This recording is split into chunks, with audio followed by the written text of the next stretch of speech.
So Jim Ratcliffe taking over Manchester United and the restructuring is already starting now. This summer transfer window, Manchester United have to offload if they want to bring in. So we're going to do a simple little challenge here. We're going to do keep or sell. We're going to look at all the Manchester United players of this season, the 23-24 season, and we're going to look at the ones that need to be sold, the ones that can be kept, and potentially the ones that could leave on a free transfer. Now here it is, the Manchester United squad of 23-24 season. We're going to go straight into it, and I'm just going to start with the people that are leaving on the free, which is obvious. The most obvious one, I think, is Anthony Martial, who's expected to leave on a free this year. And I'm going to put Soufiane Amrabat there as well, because as you guys know, he is not being kept on after his loan spell with Manchester United. So he'll be returning to Fiorentina. Now, I think I might start with keep. Keep will be the easiest ones for me. Lisandro Martinez. Andre Onana is someone that I'm actually quite 50-50 about, so I'm going to put him in 50-50.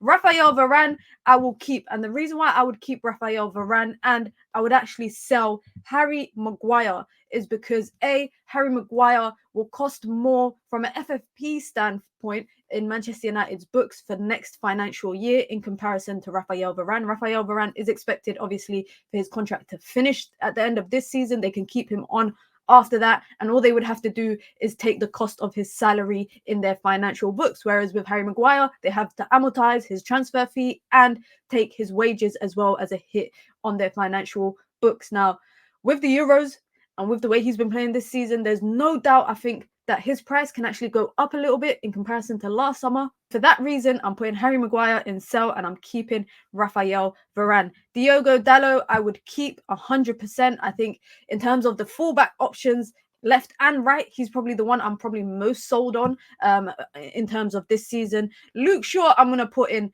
50-50.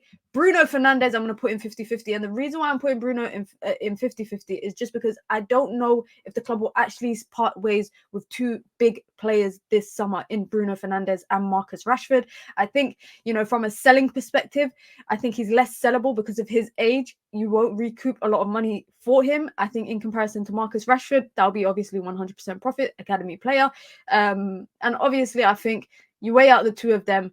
For some reason, there's something about me that's saying that Bruno Fernandes is more likely to stay than Marcus Rashford. But it's funny because you lot are going to laugh at where I actually put Marcus Rashford. I'd put Eriksen in sell. I just don't think he has what it takes to be a good cover in the midfield for Manchester United. Although keeping him wouldn't be too bad in terms of if Manchester United do sign other types of midfielders, especially like a box-to-box to partner Kobe. He could be an alternative to come off the bench. So I'll put him in keep. I actually put Christian Eriksen in keep. Casemiro, I don't want to do that. But I'm going to put him in the sell category because I just think Casemiro was a player that Manchester United needed a long, long time ago, not at the time that they actually brought him. Of course, last season, he was phenomenal for us.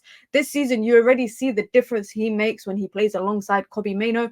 But he ain't getting any younger. Word to Jagged Edge. He ain't getting any younger. And this is probably the best time for Manchester United to try recoup some of that big money, 70 million that they spent on him. Offers from Saudi Arabia as reported last summer as well. So they might be looking to look at that. And of course, they would need to sign a partner for Kobe Mainoo that would be the sixth. He'll be the holding guy.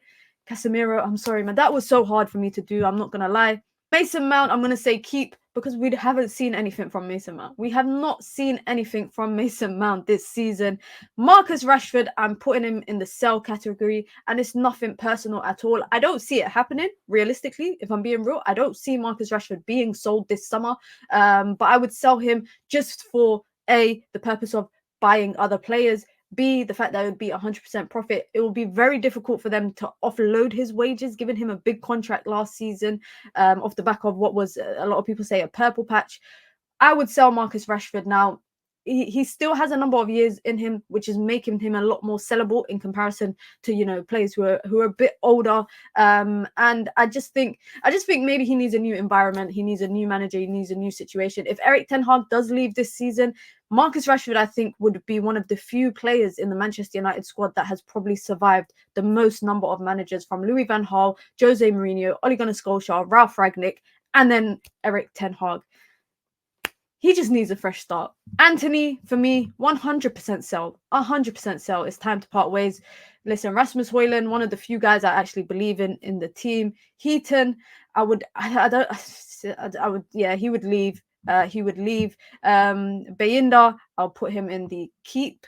I'd keep him as a backup option. Now, whether he wants to continue being Manchester United's backup option, goalkeeper, I mean, he's only played one game all season, or he's probably looking to play more football elsewhere. He could return to Turkey. Of course, he starts for his national team as well, so that could be motivation for him, that if he wants to get into future national teams, he might have to leave. But I would keep him. He's a good, I think, backup. I think he's a good backup option. Victor Lindelof, I'm 50-50. Of course, Manchester United have given him that contract extension, that 1-year contract extension, meaning they'll keep him as a backup for next season. I think he's a good backup. I don't think Manchester United will get anything for him, but I think he's a decent backup.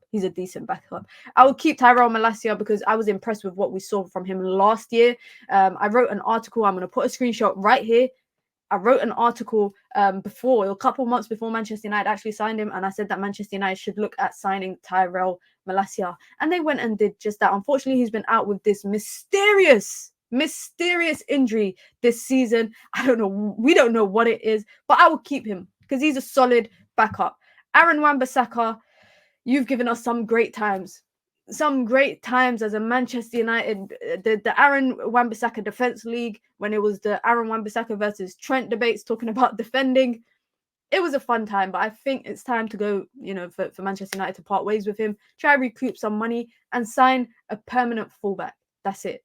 Johnny Evans. Now, you lot might say that I'm wild for this, but Johnny Evans has not really put a foot wrong for me this season. I think he's a leader. He's disciplined. He's what we need in the dressing room. And sometimes on the pitch when he comes on just to kind of see the game out, I would keep him. It's low risk, low reward. In my honest opinion, I would keep Johnny Evans. Please let me know if you agree with me. I think, we've seen times when he's come on during the season at halftime due to an injury, etc. And he just looks calm and composed because that's what you get with experience. And that's what Manchester United actually might be missing in the coming years in terms of having experience in the dressing room. Johnny Evans, I'll keep him for that reason. Facundo Pellistri, I would sell.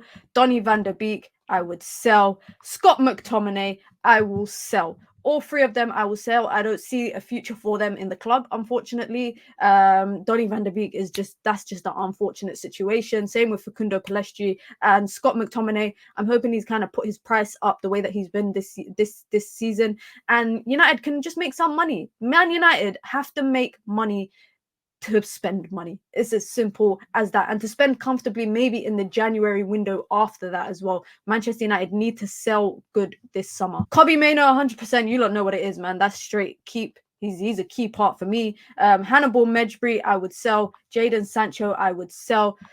Man like Garnacho, I would keep. And Amad, I'm 50-50. Now, the reason why I've put Amad Diallo in 50-50 is because I do not know what the future holds for him at Manchester United. Of course, he's not had much game time under Erik ten Hag for whatever reason. If a new manager comes in, it could change. I think this transfer list or this list that I've put together of keep and sell could actually change depending on what manager is managing Manchester United from the summer onwards. Now, if Erik ten Hag does remain as the Manchester United manager, I don't see the likes of maybe Anthony leaving because he's always come out and defended him.